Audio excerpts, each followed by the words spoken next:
Hi guys, Pete the Wargamer here, and in this video it's going to be a little bit more off the cuff and a little less scripted than normal as I talk about a new product, well, a fairly new product at least, and that is AK Interactive's new 3rd generation acrylic line. Now, I didn't even realize we're in the 2nd generation, so finding out that we were in the 3rd generation did surprise me, and I kind of wanted to see what these were about. Now, AK Interactive sent me these, so full disclosure, they sent me a kind of sample of each of the paints that they're making as part of this rather extensive line, and I've been trying them out over the last few months. I didn't want to just use them straight away because I wanted to kind of give them a fair chance and use them on their own with other paints and with different techniques. So this video is the culmination of that research, if you will. Now, this is the pot, and there's a few different changes in there. It's kind of the same size as a Vallejo. If you bring in just a Vallejo paint here, you can see that the pot itself looks a little tiny bit bigger. I think it's because it's squared off, and this little rim here is a little bit in color. But they are both 17 milliliters. I just find them on here, but yeah, they're both the same kind of size in terms of content. You can see they're 17 milliliters. So even though it looks bigger, it's actually the same kind of contents as Army Painter or Vallejo. Now, one of the things I do like is it's got a slightly different cap that you can see on the top here. This is kind of this square cap. It's just a nice little easy grip cap. So if you're, I mean, it's okay for me. I can usually open the other ones, but if you have problems with grip, if you're a little bit older, things like that, it just gives you a different ability to open it. It seems quite small, but it's just a nice little extra feature. Another nice thing about the top you may have noticed is this little dip here. Now, if I bring in a paint that's not been used, you can see that we have one that's actually just white, it's just blank. And the intention of this is that when you open up your paint for the first time, you basically just pop a little bit in there, and you can see exactly what color the paint is. So if you can see there, it's a slightly darker yellow actually when it's dried than it is on the bottom. And this is actually really handy because sometimes the paint when it's wet will be different than when it's dried. So it's quite a nice little reference. And also when you've got a bunch of these stacked like that, you can see the exact color that you want fairly easily. So another thing you may have noticed is this little circle here. Now if I bring in this pot again, you'll notice that this has a different color, and this is because this is the way to easily distinguish between each of the different types. So you can see here we've got intense, that's the yellow. We have this pale blue for the pastel colors. We also have kind of a utility or an auxiliary products, which are things like mediums and things like that. And these are like this silvery gray. We have inks, which have this black color. We have the metallics, which are blue. And finally, we have the regular acrylics, which have this kind of orangey red color. So that's the bottle itself. Nothing too amazing. A few nice little features, the lid, the little dip in the top, and also the easily defined label means you know exactly what properties these paints have. So let's see how these paints go onto a model. So this is a little bit different for me. I'm actually going to be painting something, not fully, just a little bit, a few paints here and there. Now this is one of the first paints that I'll be using, and this is Violet Red, and this is one of their regular paints. Now, one of the things I noticed from using these is they have a really nice, rich pigmentation, especially the intense ones that you can see with the yellow labels. But actually the normal acrylics are actually quite nice as well. If you're used to painting with Vallejo and you're familiar with kind of the level of consistency that you have in those, then this will be very familiar to you. So I've got a model here, a conversion video for this one. That should be coming very soon, so a nice little preview here. You can see here we've got the little tabard at the front, and I'm going to be painting it with this. Now this is still slightly metallic, so we're going to see how well it covers over something that's not an ideal surface, but also kind of a little bit to the plume as well. So first of all, I have my wet palette here, and I'm going to be using some of this here. Now you can see it actually comes out quite thick. It's quite a thick mixture. Now this I've actually found is particularly good for not separating. I did shake this before I used it, but when I've forgotten to shake them, I haven't found that it has that kind of viscous medium that comes out because it's separated from the pigment. So that's a nice little plus. You don't have to sit there shaking the paints for hours, which with some paints you do find that you have to. Now I'm just going to thin that down a little bit, and I'm going to be using the acrylic thinner. This is meant to be used for airbrushes, but I like to use airbrush thinner when I'm watering down my paints. I find it helps to maintain the consistency. So just a couple of drops there, just so I can use them. And I'm just going to get a paintbrush and just mix those together, just to create a slightly smoother mixture than normal. And we can bring in the model here. So we can see we can start off on the plume. Actually, it's a little bit easier to get to and a little bit easier to see. So we'll start applying it over the top. You can see that even with this first layer, it's actually covering quite nicely. It's going on very nicely indeed. Let's get a little bit more paint on that brush. Let's get a little bit more medium. So one of the things I often forget to do is to just get a little bit more paint in the bristles, just so I'm not having to keep going back to my palette to refill it. So you can see this isn't actually one of the intense colors, like I said, and it's just covering over this this bronze color really nicely. Let's just apply this here, and it's really smooth as well. You're not finding it's going on patchy. Sometimes when you thin stuff out, the patchiness fades, and it's got a nice color there as well. It's kind of nice, rich violet color. Okay, so let's just leave that to dry and probably tackle some of the other areas, and we'll come back to it and start looking at some of the inks and also mixing the paints as well. Okay, so we've had a little time for this to dry now, and this is just one layer. So you can see it's actually covered really nicely. If I just get a little bit of focus in there, you can see that the actual consistency of the paint covered really nicely, but it actually wasn't quite a thick layer. So I didn't feel that the paint was overly textured or chalky or anything like that. It actually covered really nicely. Now there is a few little flecks of metallic showing through there. So what I'm going to do is just going to apply, you could apply a second layer at the top. I'm not going to do that just yet because I will be tackling that differently. So next up, we're going to see how these paints mix. Now to do this, I'm actually going to be using one of these pastel colors here. Now this this pastel yellow here is actually really nice. A little bit bright there. It's actually really nice for mixing in with paints if you want to kind of keep them quite warm in color, but you want to lighten them up. So I'm going to use a little bit of this and just mix it just with a little bit of the paint that I used in the last step. So just grab our brush, just grab a little bit medium in there as well, just to make the mixture a little bit finer. And you can see there it actually mixes really nicely to create something which is a little bit paler than what we used before. And the pastel colors really kind of help with that. So rather than just using a pure white, we have the pastel yellow, and it helps maintain the warmth that we've got there a little bit. So let's grab a smaller paintbrush to do some highlights. Now just grab a little bit of this on the brush, use a thinner brush as well. And I'm just going to try and pick out some of the plumes. So apologies here if I stop talking, because it can often be a little bit difficult to concentrate and paint at the same time as talking. So you can see here, it actually goes on quite nicely. I've thinned it down a little bit as well to create a little bit more of a transition between the two. And then once this layer is dried, then I can apply a second one over the top, just covering a little bit less area than before. So go a little bit heavier on the top there. And I'm just going to pick out some of the edges of this little tabard as well.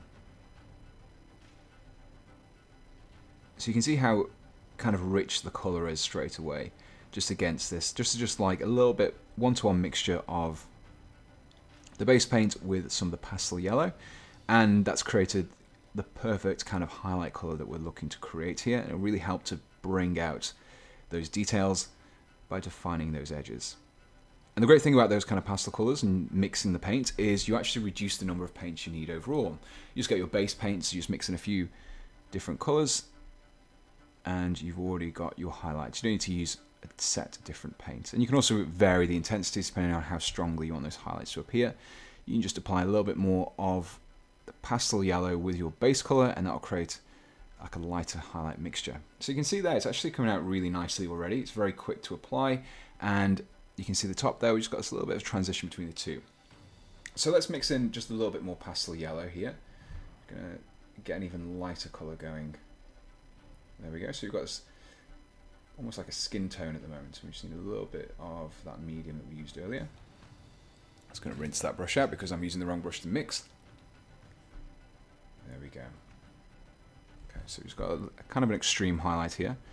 Remove some of the excess, and then I'm just going to carefully pick out some of the bits at the top. And there we go, we have just a really nice extreme highlight for the top of the plume there, creating a nice transition from the darker sections at the bottom through to the mid color and then the lighter extreme highlight on the top. So yeah, you can see how nice and easy they are to use. The colors are really intense, which is great because that's often one of the problems that I find that acrylics have. Sometimes they're not quite strong enough, and you might find a few paints in a range are very strong and others are a little lackluster. So that's an example of a pastel and also one of the regular acrylics. So these are the ones you probably end up using the most, but there are also the intense colors as well, which is like the white like we've got here. So let's just add a little bit of this to the palette and just do a quick little explanation of it. Again, I'm just going to thin it down with just a little bit of the acrylic thinner. I apologize if the sound is going in and out a little bit here, but I'm just moving around and the microphone is in a fixed location. So a little bit of this intense. Now I'm actually thinning this down a little bit more. Now one of the things that I actually wanted to comment about this white was often when you get lighter pigments, the pigments tend to be a little bit thicker, a little bit more kind of viscous, and that often makes this kind of chalky appearance to some colors when you're using whites and things like that, but that's actually really nice and smooth. You can see there, if I just paint on my nail, it doesn't really have that chalkiness. It's still quite a little bit translucent if I just do a lighter amount, and it covers really nicely. So let's see if I can get these eyes here. There we go. So I don't mind the overspill because I can just make that into a glowing effect. I just do it on the bottom lens like that. And again, this is actually a really thinned out paint, which makes it really easy to work with, but you can see it's actually covering over this metal color really nicely. So there you go. You see the white of the eyes there. So that's the intense colors called. It wasn't really a really in-depth use of the intense colors, but if you can see how nicely the regular acrylics cover, then you can just see how intensely these white ones do as well, these intense colors. Okay, so what we've covered so far are the regular kind of acrylics, the intense colors, and also some of the pastel colors. So next up, we're going to be trying out some of the inks. Now, one of the things that I actually kind of foul of here was I used the inks and I forgot that it was an ink and not a wash. So I used it as a wash and it kind of just really overpowered my model. Now, I don't really have anything that I can use a sepia ink wash on here. It's lighter, as you can see here, than the model that I'm painting, so it won't really work quite well. But what I can do is I can use some of the night blue ink wash, not a wash, sorry, just an ink, and then use it as kind of like a line, like a pin wash just around some of these lines in the armor here. So let's just take a small amount of this and just apply a little bit to the palettes. Now, if you look on the palettes here, you can see this is a sepia ink here, and this is the night blue ink. This isn't actually clear, it's not, which is kind of what should have clued me into the fact that it wasn't a wash, but I'm just so used to acrylic companies doing washes rather than straight up inks, so it's a little bit of a learning curve for me. So let's just grab a brush here, just wet this a little bit first, and then we're going to grab some of this night blue ink, and we're using this as quite a strong kind of panel liner. So let's just grab a nice panel like this leg here, that'll do. So bring it close to the camera so you can see, and we're just going to very carefully run the brush down this little edge here and then along the bottom. So again, a catchphrase of this video is intenseness of color, and you can see just how strongly that's shaded that little bit there and just helped to bring out some of the details.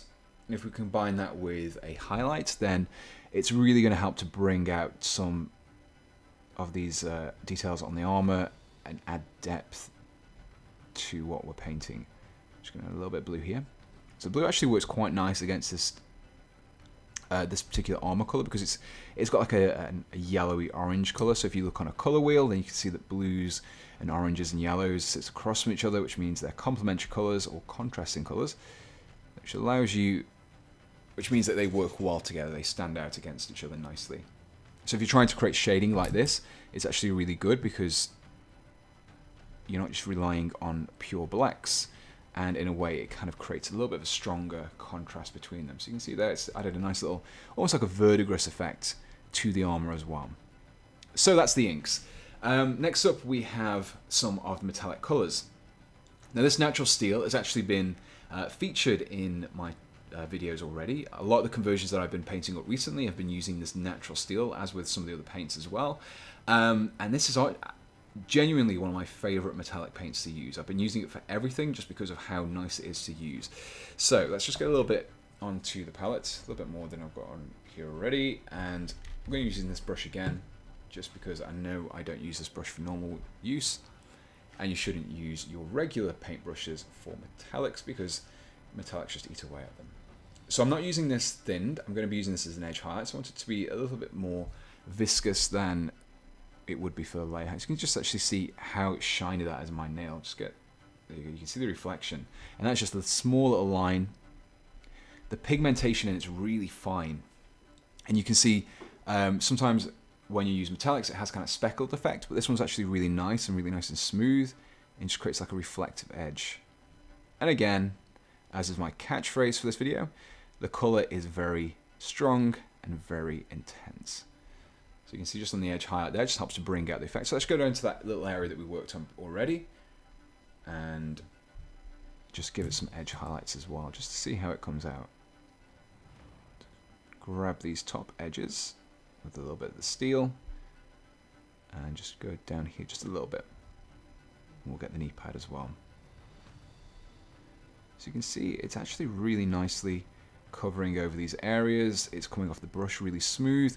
It's not choppy. We don't have that kind of chalky appearance that sometimes metallics have, and it actually gives a really nice shine. But let's use it a little bit more heavily. Let's go crazy here. Let's I've got a little bit of medium. There we go. Let's just apply it over the spear tip itself. I was going to keep this bronze, but oh well. So there we go. Really nice and quick, covering really nicely too. And then if I apply a little bit more paint on the top of there, we should be able to get that reflective shine back in. There we go. So I have found that this, if you're using it for highlights, you can use it pretty much straight from the bottle. But if you want to use base coats, then I found that a couple of thinner layers work the best. It helps to maintain the shine and also kind of eliminates some of that gloopiness that the paint can sometimes have, especially these thicker ones as well. So there we go. Really nice. Apply. And also, I didn't really have to shake this bottle up much as well. I still kind of do it out of habit, but I don't find that the pigment's separated sometimes with metallics because the pigment tends to be a little bit heavier. The little fine little metal particles, they tend to settle at the bottom a bit more so. But no, this one's actually stayed quite nice and mixed in the bottle. So that's pretty much all the paints demonstrated, all the types of paint at least. And we do have a few things like the crackle medium and things like that. But one of the things I've actually liked to use, I do want to kind of point out, I've just got to find it on my work surface, is this metallic medium. Now I've been usually use airbrush medium for everything, and I find that that's pretty good. But this is a little bit thicker. You can see here it's kind of got this little bit of like a pearlescent. It's hard to see on the camera, but it's slightly pearlescent, which means you don't get a dulled effect from using these metallic paints, which is actually a really nice little feature. I haven't used much of this. I have experimented a little bit, and it just seemed to make those paints thinner, easy to work with, but still maintains that brightness of the silver color. Now, this isn't the only model I've painted with these. I'm just going to bring in some of the models that I've used in my conversion videos. And you can see these are all examples of the paint. So you can see the silver on this weapon is the AK Interactive Silver. You can see it's really nice and contrasting against the black base coat that I used, a very dark grey base coat. I also used some of the pastel colours here. So I started off with a green colour, which is a little bit here on the bottom of the tail, and then use the pastel yellow to highlight up to get these brighter colours on the bird, the feathers here, and also on the beak as well. So it works really nicely. I use some of the whites to highlight these edges here, just mix some of the base colour with the blue, and I think I've got something else as well. Again, this model, the metals we used were from the AK Interactive range as well. So yeah, I've actually had really a good time using these models, using these paints on my models. And there's another example of the metal effect there. So you can see I've used the metal effect a lot, and pretty much it's the only metal paint that I've used. If I had a full complement of them, I probably would have only used that. But I've been using some other bronzes and golds since. But yeah, as you can see, they're actually they're really nice paints to use. I haven't really found any faults with them, to use at least. And really, I don't think they're a massive game changer. I don't think it says 3rd generation, and to be honest, there's nothing that really strikes me out as being groundbreaking, amazing, fantastic with them. But they are really nice to work with, and I will probably keep using them simply because they're just a very extensive range. There's lots of different colours available. The fact that there are different categories, like we've got the intense, we've got the pastel colours, it makes everything very easy to categorise and very easy to work with as well. But like I said, I don't think it's kind of it's anything crazy, but I think sometimes you've always got to take these kind of marketing things with a little bit of a pinch of salt. But overall, really nice paints to work with. They cover really nicely. They've got high pigmentation, so if you're the kind of person who likes using high pigmented paints, then these are definitely the right kind of paints for you. Now, also, hopefully you enjoyed this kind of video, because it's not something I've done much of recently. Everything I do tends to be quite scripted, and I do the voiceover after I've painted or after I've converted a model. So if you like this kind of more informal, more laid back kind of style video, then let me know. And if you'd like to see this kind of style covered in maybe some live streams, anything like that as well, then leave me those suggestions in the comments below. And don't forget to subscribe, don't forget to support me on Patreon. Again, everyone who helps me on Patreon allows me to do some kind of experiment a little bit with the videos that I do, the conversions that I do, so I do appreciate it. And you'll be glad to see that you'll see this conversion on my channel very soon once it's been painted. So, the only thing left to say is thanks for watching, and goodbye.